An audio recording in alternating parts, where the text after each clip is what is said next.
Hello my lovely English language learners. आज जानते हैं present indefinite tense, past indefinite tense और फ्यूचर इंडेफिनिट टेंस को। देखिए, हम जितनी भी बातें करते हैं, यानी जो हम हिंदी या फिर इंग्लिश में जो भी बोलते हैं, वो आता है पास्ट, फ्यूचर और प्रेजेंट के अंतर्गत। या तो हम आज की बात कर रहे होते हैं, या हम बीते हुए कल की बात कर रहे होते हैं, या हम आने वाले कल की बात करते हैं।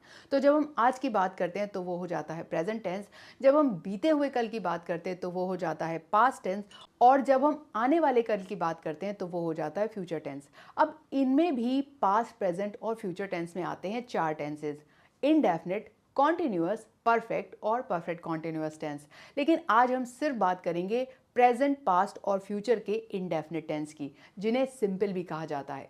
सिंपल प्रेजेंट टेंस को आप कह सकते हैं present indefinite tense, simple past tense को कह सकते हैं पास्ट इंडेफिनिट टेंस, और सिंपल फ्यूचर टेंस को कह सकते हैं फ्यूचर इंडेफिनिट टेंस। तो आज सीखेंगे इंडेफिनिट टेंस के पास्ट, प्रेजेंट और फ्यूचर को।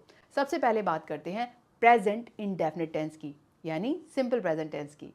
देखिए, इसका जो सेंटेंस का ट्रांसलेशन होता है हिंदी में, वो हो जाता है ता है, ती है, ते हैं। यानी आप कहते हैं मैं खाता हूँ या खाती हूँ, हम क्रिकेट खेलते हैं, या फिर आप किताबें पढ़ते हो, या वे अच्छा नृत्य करते हैं। तो जब भी हम प्रेजेंट की बात करते हैं तो वो होता है ता है, ती हैं या ते हैं। और वो किस बारे में बताते हैं? वो बताते हैं हैबिट्स को, यानी आदतों को, रूटीन यानी दैनिक हमारे जो क्रिया की चीज़ें होती हैं उनको, यानी हमारे डेली रूटीन्स को, साथ ही यूनिवर्सल ट्रूथ यानी कोई ऐसा सच जो पहले भी सच था, आज भी सच है और आगे भी सच रहेगा। यूनिवर्सल ट्रूथ जिसे हिंदी में सार्वभौमिक सत्य कहते हैं। या फिर हम किसी सत्य या फैक्ट की बात करते हैं जो तथ्य होता है, वो भी हम प्रेजेंट इंडेफिनिट टेंस में बताते हैं। लेकिन अगर आपको इंडेफिनिट टेंस सीखने हैं प्रेजेंट, पास्ट और फ्यूचर के, तो आपको फोकस करना होगा इनके वर्ब्स पे। जी हाँ, सिर्फ वर्ब पे। देखिए, जब हम प्रेजेंट इंडेफिनिट की बात करते हैं तो आपको ध्यान रखना होगा कि उसमें आता है अफर्मेटिव में एस या ई एस, यानी गोज, रन्स, ईट्स। लेकिन इसमें एक चीज़ जो ध्यान देने वाली होती है वो ये होती है कि एस या यस आता है ही, शी, इट के साथ।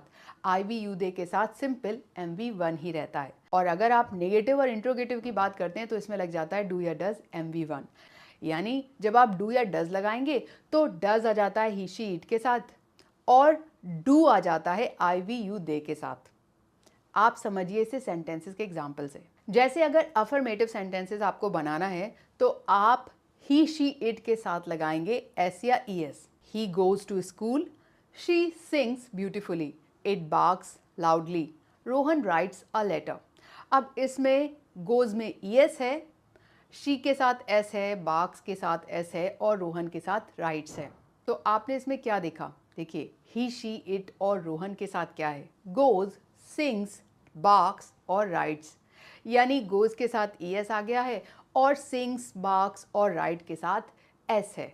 तो जब भी आप ही, शी, इट या फिर किसी एक व्यक्ति के नाम को बोलते हैं तब आप उसमें लगाते हैं एस या ई एस। इसी तरह आई वी यू दे के साथ आप अफर्मेटिव सेंटेंस में सिर्फ लगाएंगे MV1। और MV1 क्या है? गो, वेंट, गॉन का गो, ईट, एट, ईटन का ईट, रीड, रेड, रेड का रीड, रन, रैन, रन का रन। तो आपको किस पे फोकस करना है कि अगर ही, शी, इट है तो एस या यस हो जाएगा, और जहाँ पर आई वी यू दे आता है वहाँ पर क्या लगाते हैं? वहाँ पर एस या ES नहीं, वहाँ पर लगाएंगे सिर्फ MV1। जैसे I eat food, we play cricket, you read books, they dance well. तो MV1 का मतलब हुआ गो, वेंट, गॉन का गो, रन, रैन, रन का रन, ईट, एट, ईटन का ईट, रीड, रेड, रेड का रीड। तो आप लगाते हैं MV1 का 1। लेकिन सिंपल टेंस में नेगेटिव और इंट्रोगेटिव में लगाते हैं डू या डज MV1 के साथ। बस इतना ध्यान रखना है, ही, शी, इट या किसी एक व्यक्ति के नाम के साथ आप लगाते हैं डज, और आई वी यू दे के साथ लगाते हैं डू, और दोनों के ही साथ क्या आता है? MV1। He does not go to school, she does not sing well, it does not bark loudly, Rohan does not write a letter. तो इसमें ही, शी, इट के साथ लगा है डज, और उनके साथ क्या आया है? MV1, गो, सिंग, बार्क और राइट। उसी तरह से आई वी यू दे के साथ I do not eat food, we do not play cricket, you do not read books, they do not dance well. तो याद रखिए आई वी यू दे के साथ डू और ही शी इट के साथ डज लगेगा, लेकिन दोनों के साथ ही क्या कॉमन है, MV1। इसी तरह से इंट्रोगेटिव सेंटेंसेस में भी, does he go to school, does she sing well, does it bark loudly, does Rohan write a letter, do I eat food, do we play cricket, do you read books, do they dance well. इसी तरह से WH वाले interrogative sentences में भी, where does he work, why does she cry, when does it rain, why does Rohan laugh, where do I live, why do we study, when do you wake up, where do they go. तो आप लगाइए do या does किसके साथ, MV1 के साथ। बस ध्यान इतना रखिए कि डज लगता है ही शी इट और किसी सिंगुलर नेम के साथ, और आई वी यू दे के साथ लगता है डू MV1 के साथ। दोनों में ही MV1 कॉमन है। तो है ना आसान। आप अपने प्रेजेंट इंडेफिनिट टेंस में याद रखिए अफर्मेटिव में एस या ES, जिसका डिवीज़न है एस या ES आता है ही शी इट के साथ, आई वी यू दे के साथ आता है MV1। साथ ही अगर नेगेटिव और इंट्रोगेटिव है तो आप लगा देंगे डू या डज MV1 के साथ, आई वी यू दे के साथ डू, ही शीट के साथ डज। तो हुआ ना कंफ्यूजन दूर प्रेजेंट इंडेफिनिट टेंस का। करिए इनका यूज़ भरपूर। अब बात करते हैं पास्ट इंडेफिनिट टेंस की। जैसे प्रेजेंट इंडेफिनिट में था ता है, ती है, ते हैं, इसमें हो जाता है ता था, ती थे और ते थे, और ये बताता है कि पास्ट में कोई एक्शन कंप्लीट हुआ है, यानी कोई छोटा action. Completed actions in the past, short actions, या फिर जब हम कोई ऐसी कहानी बताते हैं तो हम स्टोरी टेलिंग में भी पास्ट इंडेफिनिट टेंस यानी सिंपल पास्ट टेंस का प्रयोग करते हैं। लेकिन इसके वर्ब पे फोकस कीजिए, जिससे आपको पता चलेगा इनके सेंटेंस फॉर्मेशन का तरीका। और वर्ब में आप क्या फोकस करेंगे, उसमें फोकस करेंगे अफर्मेटिव में MV2 यानी गो वेंट गॉन का वेंट, रन रैन रन का रैन, ईट एट ईटन का एट, और साथ ही नेगेटिव और इंट्रोगेटिव में डिड का प्रयोग करेंगे MV1 के साथ। बस इतना ही। इसमें अफर्मेटिव में ध्यान देना है MV2 पर, और नेगेटिव इंट्रोगेटिव में डिड के साथ MV1 पर। He went to school, she sang a song, it barked loudly, Rohan wrote a letter। इसी तरह से आई वी यू दे के साथ भी MV2 लगेगा। I ate food, we played cricket, you read books, they danced well। तो आप लगाते हैं I we you they he she it के साथ MV2 अफर्मेटिव सेंटेंसेस में। यहाँ पर आपको प्रेजेंट की तरह ही शी इट और आई वी यू दे का अलग अलग डिवीज़न नहीं है, यहाँ पर सभी के साथ MV2 आता है। उसी तरह से आप जब नेगेटिव और इंट्रोगेटिव सेंटेंसेस बनाते हैं तो सिर्फ आपको ऐड कर देना है डिड का और MV1 का। जैसे He did not go to school, she did not sing a song, it did not bark loudly, Rohan did not write a letter, I did not eat food, we did not play cricket, you did not read books, they did not dance well। तो इसमें क्या किया गया है, कुछ नहीं, बस लगाया गया है did plus MV1। eat, play, read, dance, go, sing, बाक और राइट क्या है MV1, और इसके साथ क्या लगा हुआ है डिड।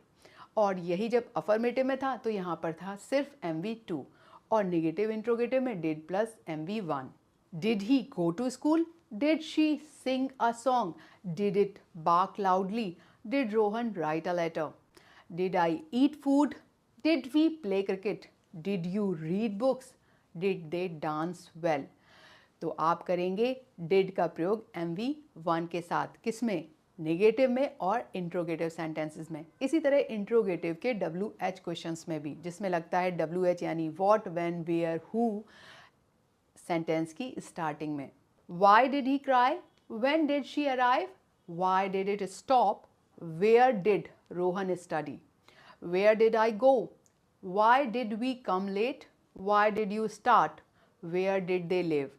तो यहाँ पे आप करते हैं डिड का प्रयोग किसके साथ, नेगेटिव और इंट्रोगेटिव में MV1 के साथ। तो है ना आसान। आप पास्ट इंडेफिनिट में आप क्या करेंगे, आप उसके अफर्मेटिव में करेंगे MV2 का प्रयोग, साथ ही नेगेटिव और इंट्रोगेटिव में करेंगे डिड प्लस MV1 का प्रयोग। तो हुआ ना कंफ्यूजन दूर पास्ट इंडेफिनिट टेंस के सेंटेंसेस का।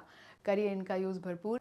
आगे बढ़ते हैं सिंपल फ्यूचर टेंस की तरफ, जिसे कहते हैं फ्यूचर इंडेफिनिट टेंस, और ये बताता है गा गी गे को।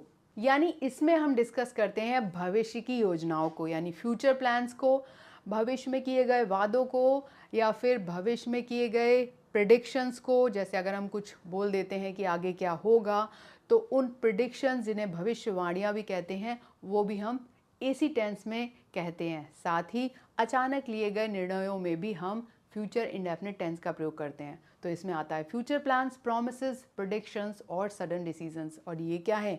गागी ये, जैसे वह स्कूल जाएगा, वे क्रिकेट खेलेंगे। तो इनमें जो वर्ब लगता है उसमें हमें फोकस करना है सिर्फ किस पर? विल पर और MV1 पर। जी हाँ, इसमें कोई भी चेंज नहीं है, चाहे अफर्मेटिव हो, नेगेटिव और इंट्रोगेटिव, आपको फोकस करना है सिर्फ विल पर और MV1 पे।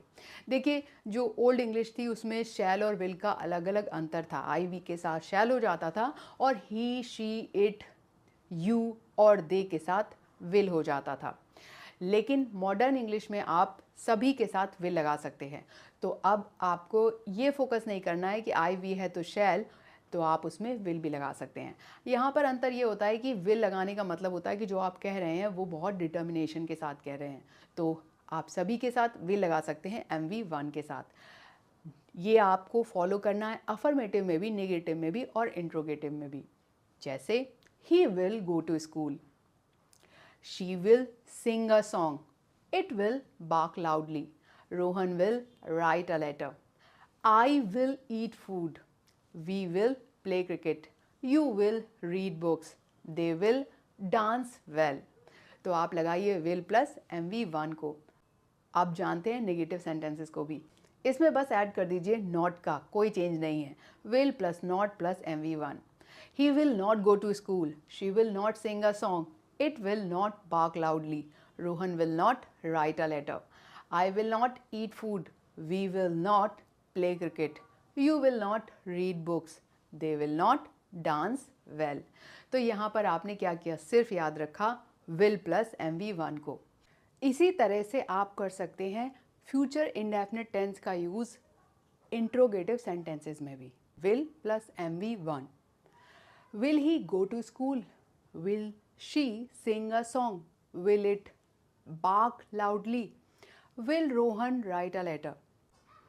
इसी तरह से IVU दे में भी विल प्लस MV1 लगेगा। Will I eat food, will we play cricket, will you read books, will they dance well. तो MV1 क्या है? गो एंड गॉन में गो, रन रैन रन में रन, और ईट एट ईटन में ईट। तो will के साथ क्या लगेगा? MV1। ठीक उसी तरह से WH के क्वेश्चंस में भी। Where will he work? Why will she cry? When will it rain? Where will Rohan live? When will I come? Why will we study? Where will you go? When will they arrive? तो आप future indefinite tense में IVU दे ही sheet के साथ लगाएंगे will plus MV1। ये बहुत ही आसान है। मॉडर्न इंग्लिश में IV के साथ सिर्फ शैल ही नहीं बल्कि विल भी लगा सकते हैं, जो शो करता है आपके डिटर्मिनेशन को। तो आप करिए सभी सब्जेक्ट्स के साथ, जैसे IVU दे ही शीट के साथ विल का प्रयोग MV1 के साथ। आप अपने प्रेजेंट इंडेफिनिट टेंस में याद रखिए अफर्मेटिव में S या ES, जिसका डिवीज़न है S या ES आता है ही शीट के साथ, IVU दे के साथ आता है MV1। अगर नेगेटिव और इंट्रोगेटिव है तो आप लगा देंगे डू या डज MV1 के साथ, IVU दे के साथ डू, ही शीट के साथ डज। उसी तरह से पास्ट इंडेफिनिट में आप क्या करेंगे? आप उसके अफर्मेटिव में करेंगे MV2 का प्रयोग। साथ ही नेगेटिव और इंट्रोगेटिव में करेंगे डिड प्लस MV1 का प्रयोग। फ्यूचर इंडेफिनिट टेंस में कुछ भी ज़्यादा सोचना नहीं है, सिर्फ आपको करना है विल प्लस MV1 का प्रयोग। किसमें? अफर्मेटिव में भी, नेगेटिव में भी और इंट्रोगेटिव में भी। तो हुआ ना कन्फ्यूज़न दूर? Present indefinite tense, past indefinite tense और फ्यूचर इंडेफिनिट टेंसेस के सेंटेंसेस का। करिए इनका यूज़ भरपूर मेरे साथ, क्योंकि मैं आपके लिए लाती हूँ इंग्लिश को सरल बनाकर। Bye bye.